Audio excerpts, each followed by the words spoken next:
शाहरुख खान के बेटे आर्यन खान का ड्रग मामला हर बीतते दिन के साथ और भी ज्यादा पेचीदा होता जा रहा है। Aryan Khan Arthur Road jail में बंद है और जिस तरीके से इस पूरे मामले में 25 करोड़ रुपए की रिश्वत लेने का ये नया एंगल सुनने में आया है, कई तरह के सवाल उठ रहे हैं। क्या वाकई आर्यन खान को फंसाया जा रहा है? क्या समीर खान वानखेड़े ने 25 करोड़ रुपए के लिए ये पूरा खेल खेला? जिस तरीके से किरण गोसावी का नाम सामने आया, जिस तरीके से एक के बाद एक गवाह इस मामले में सामने आ रहे हैं, जिस तरीके से इस पूरे मामले में हलफनामे का जिक्र हुआ है, समीर वानखेड़े की मुश्किलें भी कहीं ना कहीं बढ़ती हुई नजर आ रही हैं। समीर वानखेड़े को लेकर भी इस पूरे मामले में अब जांच होगी। सूत्रों के हवाले से यह दावा बार बार किया जा रहा है और इस दावे से अलग एक्सक्लूसिव बातचीत किरण गोसावी से की गई है और किरण गोसावी ने आर्यन से जुड़ी रिपोर्ट्स पर बड़ा खुलासा कर दिया है। जिस रात आर्यन को पकड़ा गया, क्रूज पर रेड पड़ी, एनसीबी की छापेमारी हुई, उस दौरान किस तरीके से आर्यन बार बार किरण गोसावी से कह रहे थे कि मुझे आपका फोन चाहिए, अपने पेरेंट्स को कॉल करना है। किरण गोसावी ने आर्यन से शाहरुख गौरी का नंबर मांगा, आर्यन ने देने से मना कर दिया। आर्यन ने वहां पर मैनेजर पूजा ददलानी को कॉल किया। इस पूरे मामले में ये जो नया 25 करोड़ रुपए का हिसाब किताब सुनने में आया है, इसके पीछे की पूरी कहानी क्या है? With a very special report of us हम आपको बताएंगे, सुनिए जरा।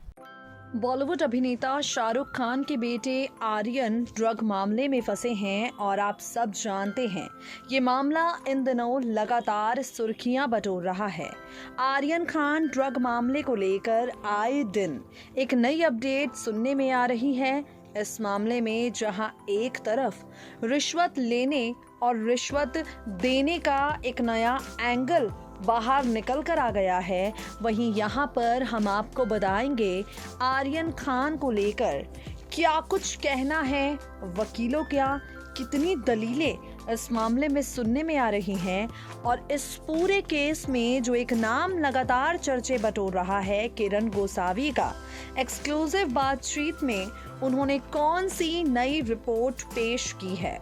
आपको बता दें, आर्यन के साथ सेल्फी लेने के लिए वायरल जो शख्स हुआ किरण गोसावी, उनका बॉडीगार्ड है प्रभाकर सेल, जिसने एक हलफनामा जारी किया है, कई चौंकाने वाले दावे किए हैं।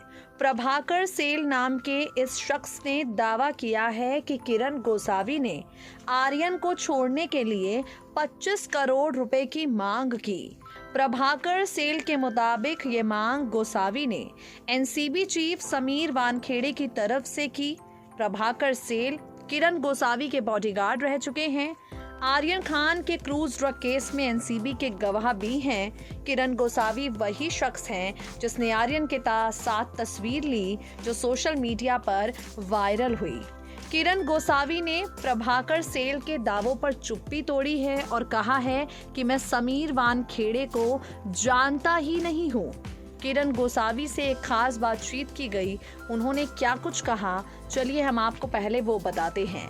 किरण गोसावी का कहना है, मैं 6 अक्टूबर तक मुंबई में था, मुझे ज़बरदस्ती अपना फ़ोन बंद करना पड़ा क्योंकि मुझे धमकियों भरे ढेरों कॉल आ रहे थे। मैं समीर वानखेड़े को नहीं जानता, मैंने उन्हें बस टीवी पर देखा है। मैं एनसीबी की किसी पिछली रेड या एक्शन का हिस्सा नहीं था। मैंने सभी बातें पढ़ने के बाद पंचनामा साइन किया। आर्यन खान ने मुझे उनकी मैनेजर से बात करवाने को कहा था क्योंकि उनका फ़ोन उस समय उनके पास नहीं था। आर्यन का फ़ोन मेरे पास था। आर्यन ने मुझसे रिक्वेस्ट की कि मैं उनकी बात मैनेजर पूजा ददलानी या शाहरुख गौरी से करवा दूं। मैं प्रभाकर को जानता हूं, उसने मेरे लिए काम किया है, लेकिन उसके इल्ज़ामों का मुझे कोई इल्म नहीं है। मैं प्रभाकर के टच में 11 अक्टूबर से नहीं हूं। मेरे खिलाफ पुणे में सिर्फ एक पुराना केस रजिस्टर हुआ है, लेकिन अचानक उस पुराने केस पर काम शुरू हो गया। मेरी तलाश का नोटिस जारी हो गया। मेरी जान को खतरा है। मुझे धमकी भी दी गई है कि मुझे जेल में मार दिया जाएगा। आप ही सोचिए मैं सुरक्षित हूँ या नहीं। मेरी समीर वानखेड़े से 6 अक्टूबर के बाद कोई बात नहीं हुई। मैंने नारकोटिक्स कंट्रोल ब्यूरो को भी फोन कॉल की जानकारी दी है। जिस दिन मनीष भानुशाली की जानकारी आई थी उस दिन हम वहां गए थे। हमारी मुलाकात वहां वीवी सिंह सर से हुई। वानखेड़े सर से बाद में मुलाकात हुई। एक पंचनामा मैंने जहाज पर साइन किया था जो कि मुनमुन धनेजा का था। एक पंचनामा मैंने एनसीबी के दफ्तर में साइन किया। मुनमुन धनेजा का पंचनामा उसी की हैंडराइटिंग में था। जिस कागज पर मैंने साइन किया उस पर 10 लोगों के नाम थे। आर्यन खान ने मुझे जो नंबर दिया पहले वो लगा नहीं। उसके बाद किसी सैम का फ़ोन आया और उसने कहा मुझे फ़ोन नंबर दो, मैं फ़ोन करूँगा। मुझे एनसीबी की कोई जानकारी नहीं है। आर्यन ने घर वालों का नंबर नहीं दिया।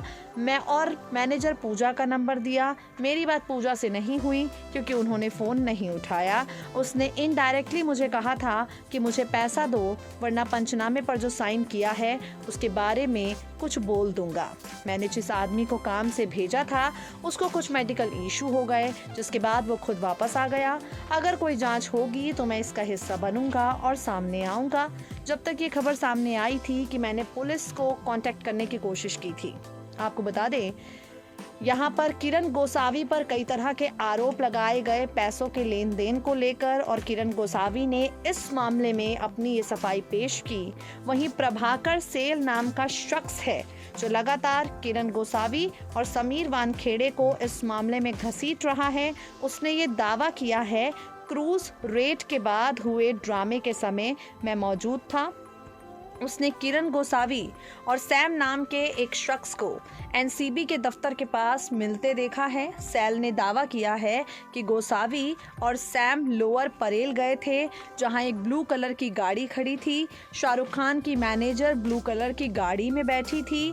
मैंने खुद सुना है कि इन सबके बीच 25 करोड़ रुपए की मांग को लेकर बातचीत हुई।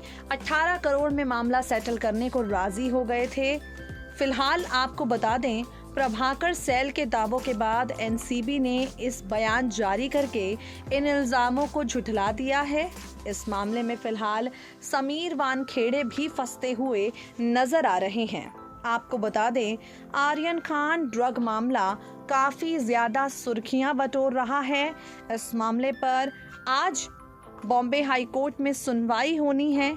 बॉम्बे हाई कोर्ट में कुछ ही घंटों में फैसला आएगा और आज पता चल जाएगा कि आर्यन को रिहाई मिलती है या कुछ वक्त और उन्हें जेल की सलाखों के पीछे ही रहना पड़ता है। देखा आपने किस तरीके से ये जो मामला है ये और भी ज्यादा कंट्रोवर्शियल होता जा रहा है, उलझता हुआ नजर आ रहा है।